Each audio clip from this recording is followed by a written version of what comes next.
Now, I'm willing, but I don't want to win the lottery. I want to be not afraid about money. I have a middle-class life, comfortable, but you would think when I'm spending $15 for parking that I was destitute.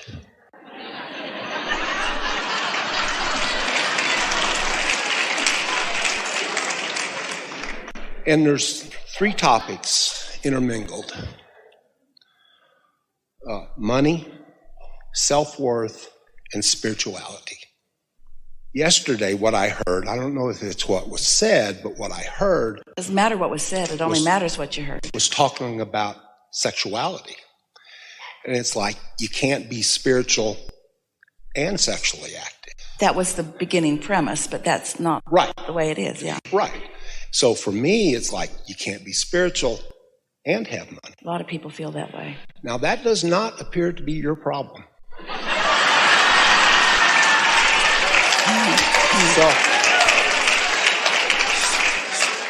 So this will be easy for you to hear too, because you've already found so much resonance with the basics of the laws of the universe that this will be easy for you to find resonance with. You've heard us say so many times that you were source energy and that a part of you came here into this body. And then you hear us say that this is the leading edge. This is the leading edge of all of this. This isn't the proving ground, this physical world. It isn't the trial ground. It isn't what so many in a state of confusion have made it out to be. This is the environment where vibrations turn to thoughts and thoughts turn to things that can be interpreted through the physical senses. And so this is the result of all of this spirituality. This is the result of all of this source energy. All of this abundance is the result of all of this energy that is allowed or created or at the root of this abundance. And so sometimes people worry that if they are involved in something that earns money, that they may not be spiritual because they want to associate struggle and sacrifice with spirituality. And that is the biggest flawed premise that they begin with, because there is no shortage consciousness in source. Source is extending abundance and abundant vibrations and abundant thoughts to everyone. It's like raining down on all of you. But many have a resistant sort of shield up because they have that flawed premise. And so you just have to sort of prove it to yourself. Yes? You said the word sacrifice yesterday, and you just mentioned it again. Because people think there's no gain without pain and so forth. And yes. One of our masters, spiritual masters, sacrificed in the Abrahamic religion. And I think that's where I'm tied up in. You have to willingly give up to give service to others. You're talking about Jesus? Yeah. It's interesting how humans who weren't thinking about alignment or not speak so much more about a state of misalignment than all of the alignment and all of the message that flowed in that state of alignment. That's what we're talking about when you try to learn teachings that have been written that weren't in your time, that weren't written to you, that weren't written about your questions. You have all of this that's flowing directly to you, and yet people want to dig up some form of something that was all those thousands of years ago and make it somehow apply to them.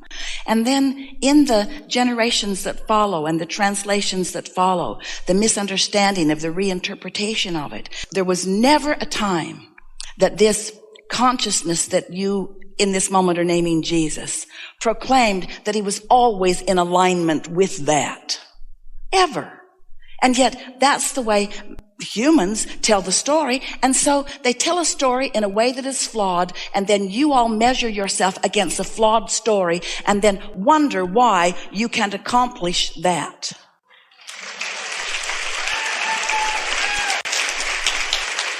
Words do not teach. And source energy does not stop flowing with one teacher. There's another teacher and another teacher and another teacher and another teacher. And all of you have access to this love and clarity and enlightenment that's being offered to you at all times, you see. And so It's such a nice thing when you allow yourself a quieting of your mind, which puts to rest for a moment beliefs that aren't serving you and allows you a personal connection to this loving, glorious consciousness of Source, where you discover your own worthiness, your own value, your own connection with all that is good. Humans have discovered, and they continue to perpetuate it with each other, this real flaw in their thinking is a shortage consciousness that says there's only so much prosperity to go around. They think incorrectly that it's a finite amount. And then they squabble over how much you get and how much you get. And if you get it, then I can't get it. Not understanding that this evolution of abundance expands proportionately to the asking. So the more who are suffering in not enough abundance, the more abundance is created, because it is true. When you ask whoever you are, it is given. But the question is, are you in a state that is allowing what you've asked for to come in, or do you believe that you have to follow impossible rituals that have been passed on from generations in a not true way of understanding in order to be worthy? It's such an interesting thing to watch people pinching themselves off from the very source that they want to be with in order to prove their worthiness to be with that source. It's interesting that for so many humans, you've actually come to a place where you have rendered your own guidance system ineffective. Because you say, if it feels good, it isn't. And if it feels like sacrifice, it's good. And we say, uh-oh. Because your inner being is offering you love, and you say, I must be doing something wrong. This feels too good. And when you're suffering, you say, see, God, I'm following your work. And that was never what was being offered. And if you could speak to Jesus directly, and you are, same family of teachers, and you are, what you would hear is, as you're standing in front, dripping your illness, don't talk about that. Go forth and tell no one. Don't keep active within you something that is blocking the wellness that is potentially within you. As you now know what you know, you can receive clarity about all of those things that are confusing. Can't you feel someone who's tuned in to source energy? And can't you feel someone who's in the receptive mode of defensiveness? Isn't hate obvious to see? And isn't love obvious to see? How can a belief that you've picked up along your physical trail cause you to deny your own experience? Well, that's what we've been talking about all these hours that we've been together. Words don't teach. And the only way you're going to know is to find some way of disengaging from those beliefs that are in your way. And not everything you believe is in your way. You believe a lot of things that are beneficial to you. There is so much in religious teachings that is right on. But you, once you connect on a regular basis, would be able to read those texts and feel the resonance of what Source knows to be and what man has made up from his defensive and protective state. Almost every religious text has come through many hands of economic leaders who have adjusted for the economic value, not for the spiritual understanding. There is no teacher who has been accurately or for very long at all expressed further. That's why Source doesn't count on a teacher or a leader. Source gives it to everyone. To everyone. To everyone. Unlimited abundance and knowledge and well-being and source energy and flow.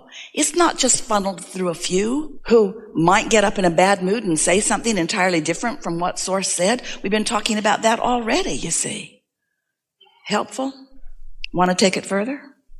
I have a brief story. Yeah. Listening to one of your CDs, and that particular segment was inner being. And that's all I could hear. Inner being, inner being, inner being, inner being, in being, in being. And let me back up a moment. There's a lot of rivers that run to the ocean, and most everyone is familiar with the concept of affirmations. And there's lots of different styles and rules on affirmations, and so and I'm not making fun of them, for me, I'm talking about me.